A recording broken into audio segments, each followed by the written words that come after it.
El pintor y su obra.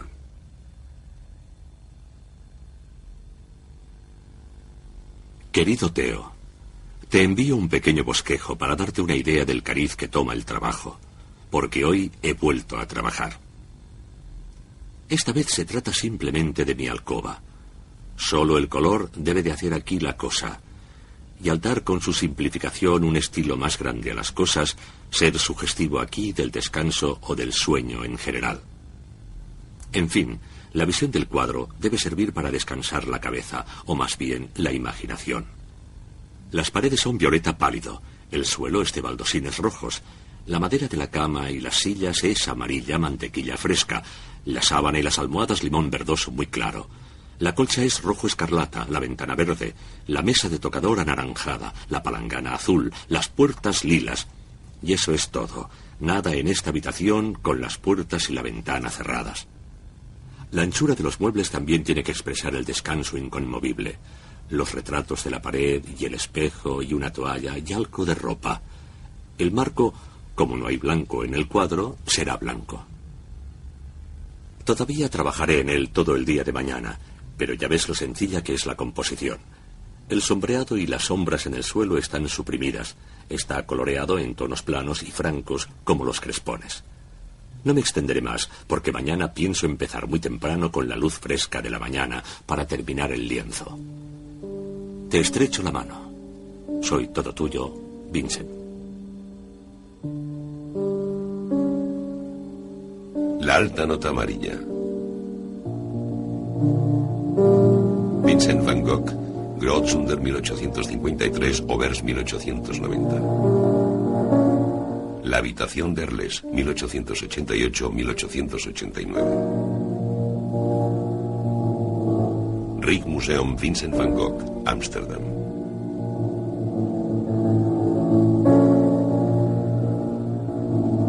The Art Institute, Chicago.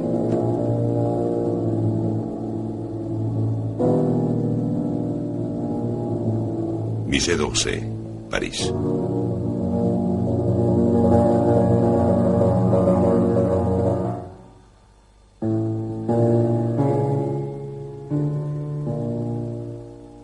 Vincent van Gogh se fue a vivir a Arles en febrero de 1888. Al principio vivió en un hotel. El 1 de mayo alquiló por 15 francos mensuales a los esposos Ginot una casita situada en la Plaza Lamartine número 2. La casa llevaba mucho tiempo deshabitada y se encontraba en mal estado. La sala de la planta baja sirvió de estudio. Vincent compró 2 sillas, una mesa y un juego de café. Este último se hizo famoso por el bodegón de la cafetera.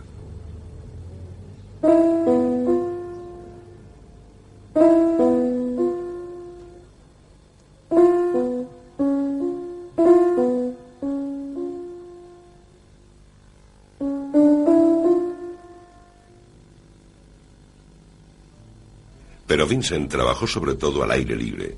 En el canal de Arles pintó varias veces el puente Langlois.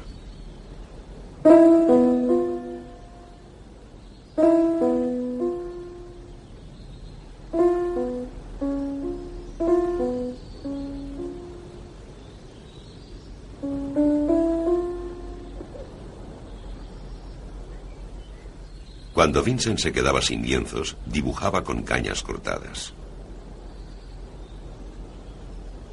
Solía escribir a su hermano Theo, marchante de cuadros en París, que le echaba una mano mandándole dinero.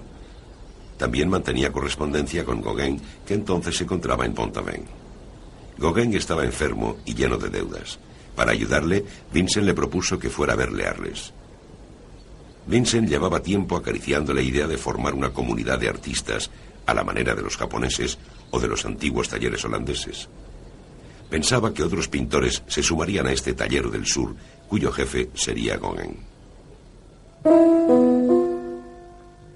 A primeros de septiembre, Theo le envió a Vincent 300 francos, parte de la pequeña herencia de un tío fallecido en julio. Vincent compró 2 camas, 12 sillas, mesas y un espejo que le sirvió para pintar su autorretrato. Gauguin le mandó desde Pont-Aven el suyo, titulado Los Miserables. A cambio, Vincent le envió su autorretrato con una dedicatoria. Siguió amueblando la casa y la mandó pintar por completo. Durmió allí por primera vez el domingo 16 de septiembre. Hizo un dibujo de su casa amarilla, luego una acuarela que envió a su hermano y por último un lienzo.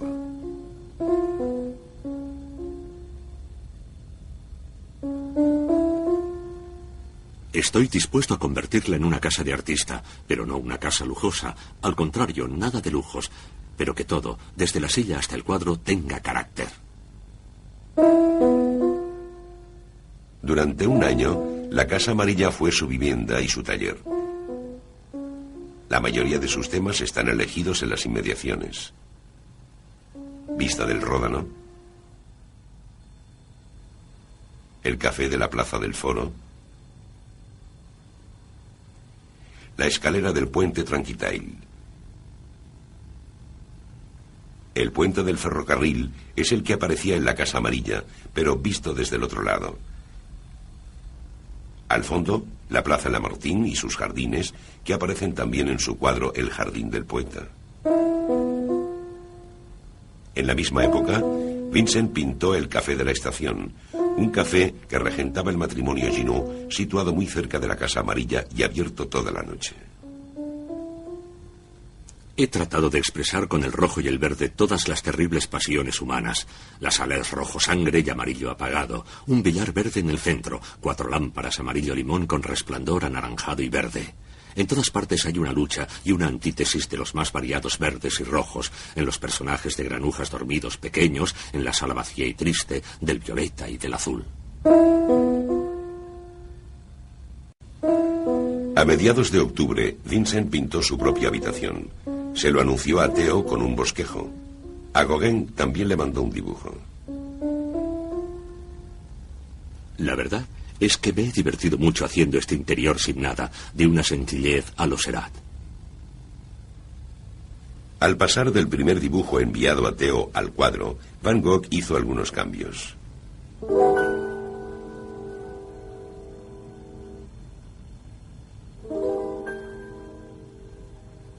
En la pared de la derecha hay 2 cuadros distintos que seguramente son estampas japonesas.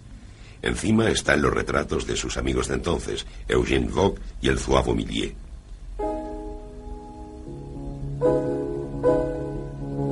Vincent decora la habitación destinada a su hermano o a Gauguin.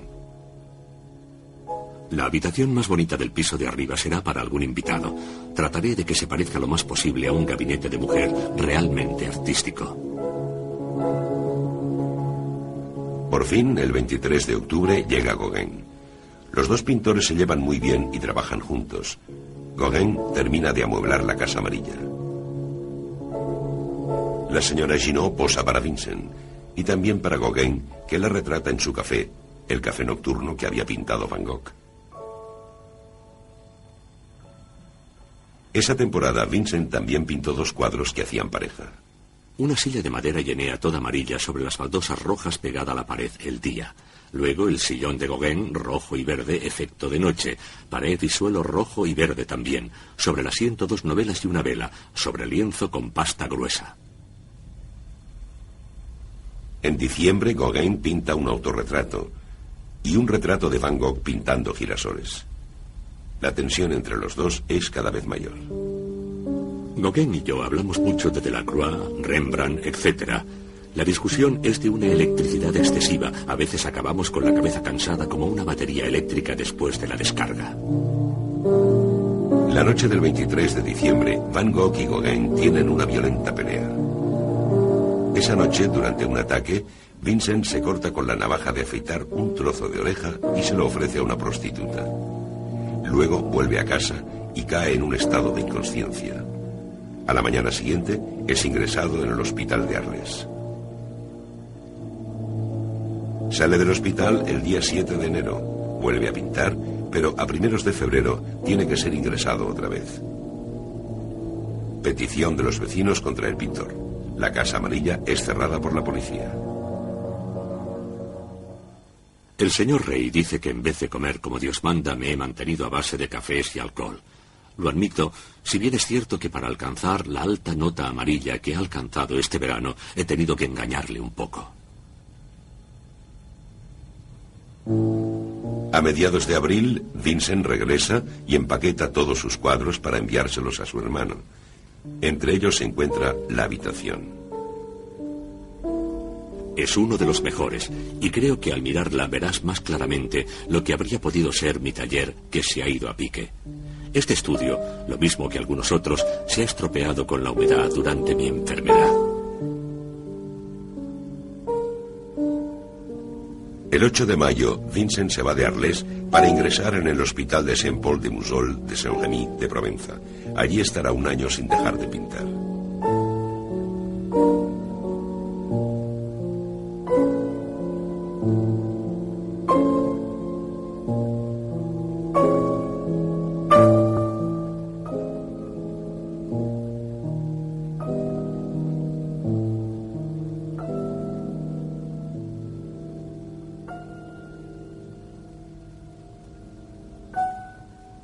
Vincent quiere retocar la habitación. Le pide a su hermano que le devuelva el lienzo. Es la versión que se expone hoy en Ámsterdam. Theo le aconseja que haga una copia en vez de tratar de restaurarlo. En septiembre de 1889, Vincent copia el cuadro al mismo tamaño, unos 72 centímetros por 90. Los cuadros de la pared ya no representan a Bogue y Millet. El primero, que parece un autorretrato, no corresponde a ningún cuadro conocido de Vincent. El segundo es el retrato de una mujer rubia no identificada. Es la versión expuesta en Chicago. Satisfecho de su copia, hace otra para su madre y su hermana, pero más pequeña, de 56 por 74 centímetros. Esta vez el retrato de la derecha es de una mujer morena, y a la izquierda el autorretrato corresponde a un cuadro pintado en Arles a fines del año anterior. El paisaje colgado en la cabecera de la cama también es distinto. Es la versión de París. 3, 2, 1. 3 versiones: Ámsterdam, Chicago, París. 2 puertas, 2 sillas, 2 cuadros, 2 grabados, 2 almohadas. Una sola habitación, la de Vincent en Arles. En el café nocturno ha jugado con la estridencia de los complementarios. Hará lo mismo con el autorretrato con la oreja cortada.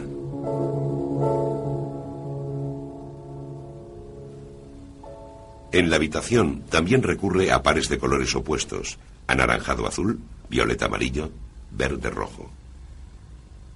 En una carta a Theo, el pintor sugiere que el cuadro tenga un marco blanco. Según la teoría, el blanco debería equilibrar los complementarios y atenuar los efectos violentos del color. En la segunda y la tercera versión, Vincent introduce un suplemento de blanco en la superficie del espejo. En sus cartas, Vincent nos informa de que las paredes de la habitación están encaladas y el sol es de baldosines rojos. Varias veces escribe que exagera los colores o los cambia arbitrariamente. Inventa un nuevo cromatismo que los Faubs, varios años después, desarrollarán al máximo. El sombreado y las sombras en el suelo están suprimidas. Está coloreado en tonos planos y francos como los crespones. Los crespones son las estampas japonesas. Vincent las ha coleccionado, expuesto y copiado. Aparecen con frecuencia en sus cuadros. Él mismo trata de obtener efectos de luz o profundidad mediante una neta yuxtaposición de planos de colores vivos. El pintor dibuja su imagen como lo hiciera Manet en algunos de sus cuadros. Unos trazos negros o de color oscuro rodean los objetos y delimitan los espacios que luego son rellenados con colores. Las sillas, la mesa y la cama están contorneados con trazos que refuerzan la pesada materialidad de la madera.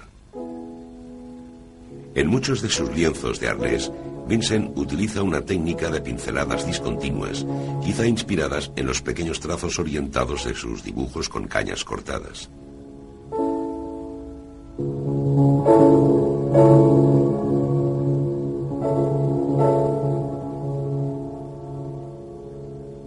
El resultado es una mezcla de pinceladas impresionistas con pinceladas puntillistas.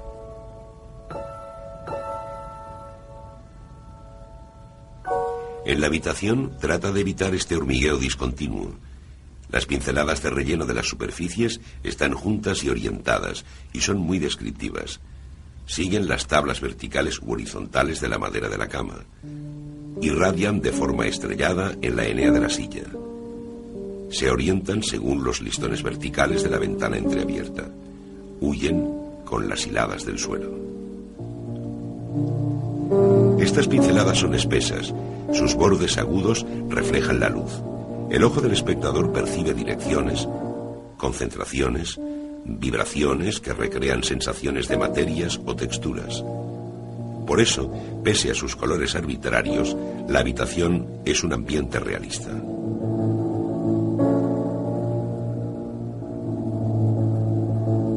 Después de Arles, Vincent dará pinceladas mucho más sinuosas que reflejan el movimiento del viento o el gran torbellino del cosmos. Pero ya a finales de su temporada en Arles ha aparecido la pincelada arabesca.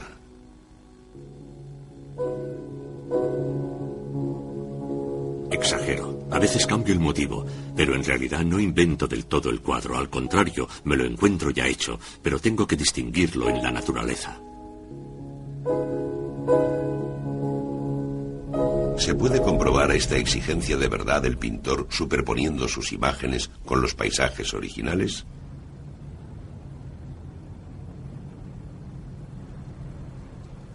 La Casa Amarilla se convirtió en un café. El 25 de junio de 1944, el barrio de la estación y la vía del tren fueron bombardeados. La casita quedó en parte destruida. Habría podido ser restaurada, pero fue demolida, de modo que no se pueden comparar la Casa Amarilla ni la habitación con las imágenes pintadas por Van Gogh. Pero ambas pueden ser reconstruidas a partir de las propias imágenes. En La Haya, en 1882, Vincent había encargado un aparato inspirado en los principios de Durero. En un bastidor de madera, unos hilos cruzados permitían tomar referencias de las líneas del paisaje y de los tamaños de los objetos. Todavía posee ese aparato y se ayuda de él para realizar sus dibujos con caña y sus pinturas. El pintor es aficionado a las líneas de fuga. Calcula su encuadre de modo que entren en la composición. En la habitación, las líneas forman una tela de araña que da la sensación de un hundimiento rápido. Pero la perspectiva del cuadro sigue las reglas clásicas. Si prolongamos las líneas de las paredes, se obtiene un punto de fuga situado por debajo de la ventana. Otros alineamientos también convergen en este punto. No ocurría lo mismo con los dibujos trazados a toda prisa.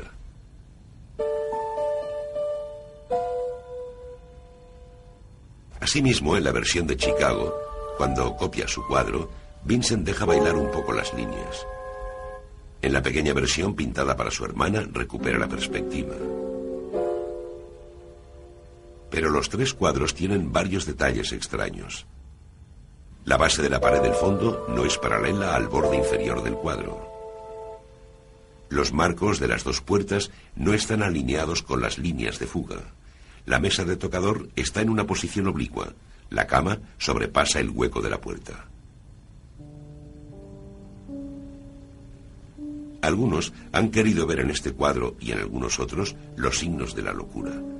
Los objetos huían, las paredes se movían, todo pertenecía a un mundo inestable y dislocado. Sin embargo, Van Gogh pretende ser realista. La imagen tiene que ser de una verdadera habitación en la que todos los elementos, hasta los más extraños, tienen su explicación. Estas sillas de Enea son un modelo corriente todavía hoy. La altura de su asiento es siempre más o menos la misma, 42 centímetros. Puede servir de módulo para analizar la imagen. La anchura de la habitación, entre las dos puertas, es de 7 veces este módulo, es decir, 2,94 metros. La cama ocupa unas 2 veces y media este módulo, o sea, 1,05 metros.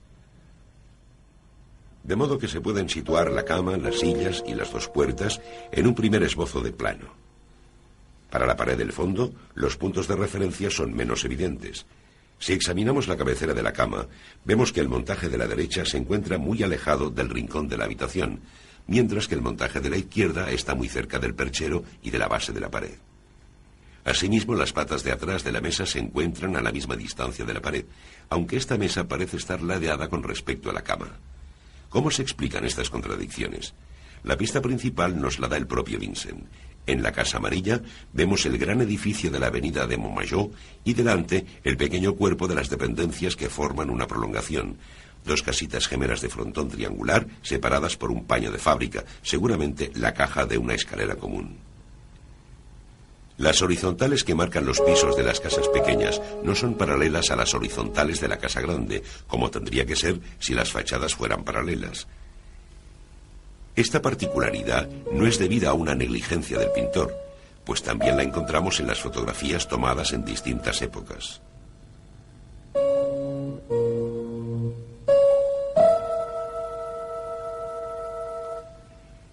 En una carpeta de urbanismo que data de varios años antes de la llegada de Vincent, hay un plano preciso. La Casa Amarilla fue construida como prolongación del edificio grande y sus fachadas se alinean en la avenida de Montmajor y en la Plaza Lamartine.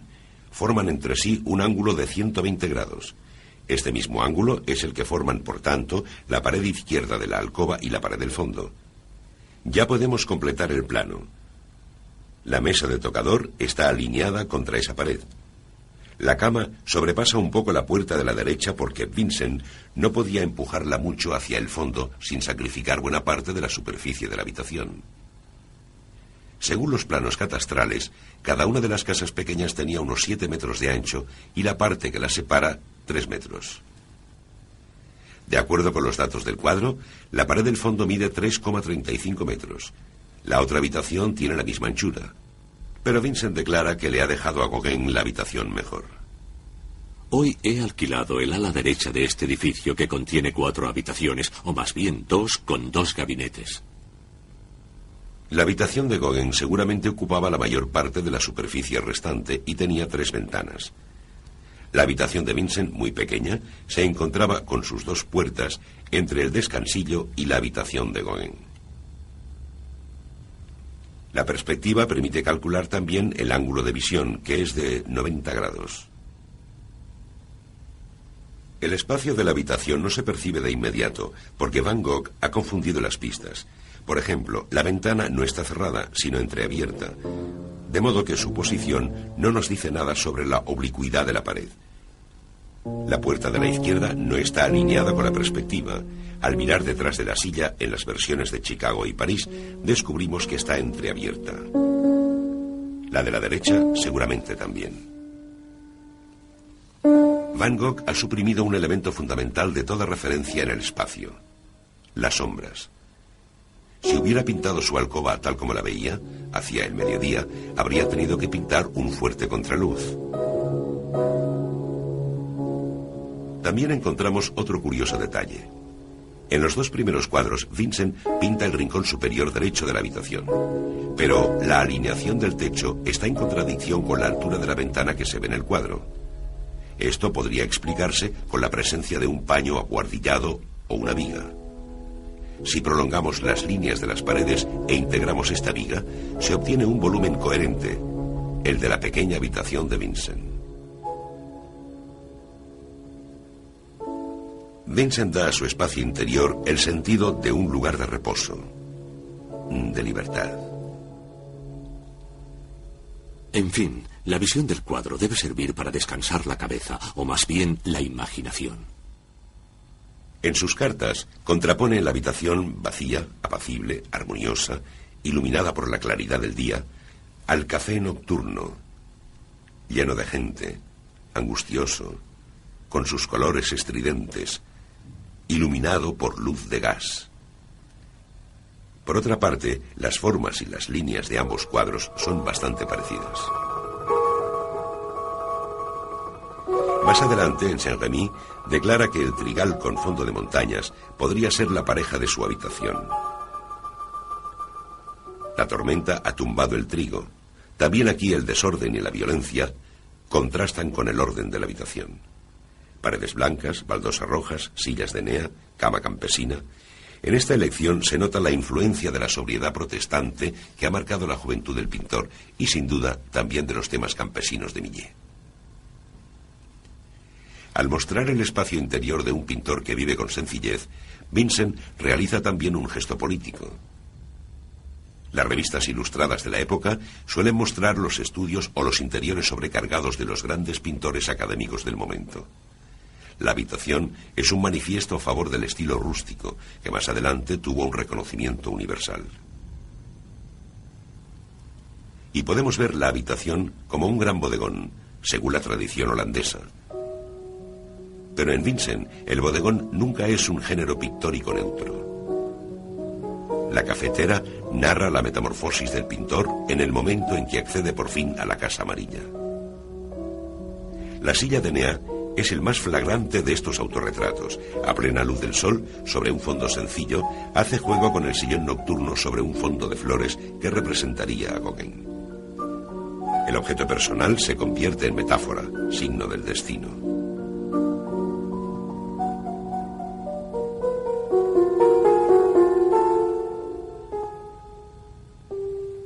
En la primera versión, Vincent reúne en la pared los retratos de sus amigos del momento. Todavía sueña con la comunidad de artistas. Luego lo sustituye por los retratos de una pareja, él mismo y una mujer imaginaria. A Van Gogh le hubiera gustado tener una compañera.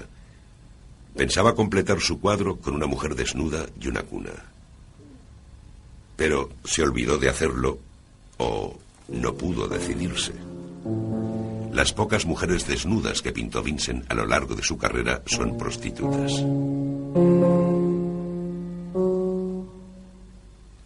El sueño despierto del pintor tiene su reverso de pesadilla.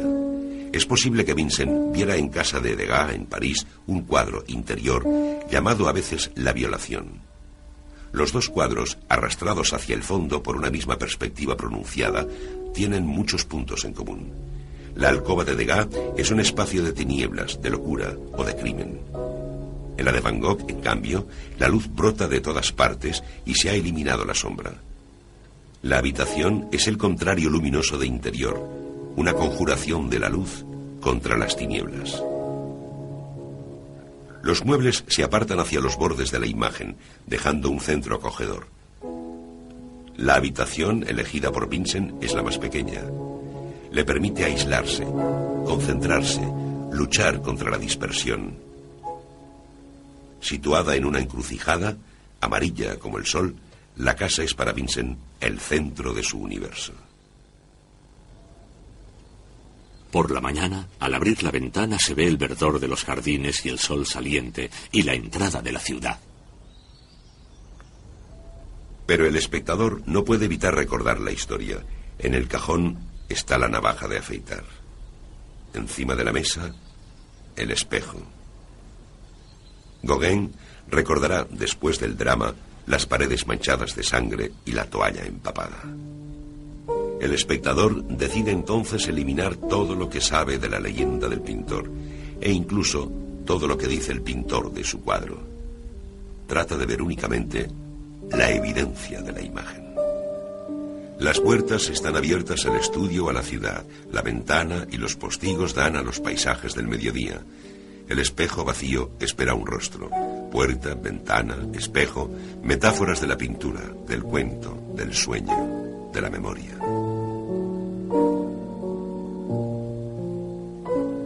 Y el propio espectador se vuelve pintor.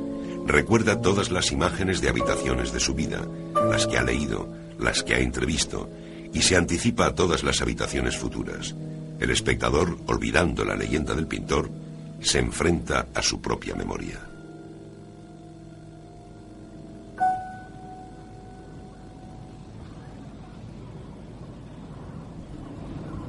Voy a salir a trabajar afuera un rato. Hay maestral. En el momento de la puesta del sol se suele calmar y entonces hay unos efectos magníficos de cielos amarillo, limón, pálido. Y los pinos desolados recortan su silueta en ellos con exquisitos efectos de encajes negros. Otras veces el cielo es rojo y otras de un tono extremadamente fino, neutro. También limón pálido, pero neutralizado por un lila fino. Tengo un efecto de atardecer de un pino sobre rosa y amarillo verdoso. Dentro de poco verás estos lienzos, el primero de los cuales, el campo de trigo, lo acabo de mandar. Hasta pronto, espero. Muchos recuerdos a Joe. Ben Sam.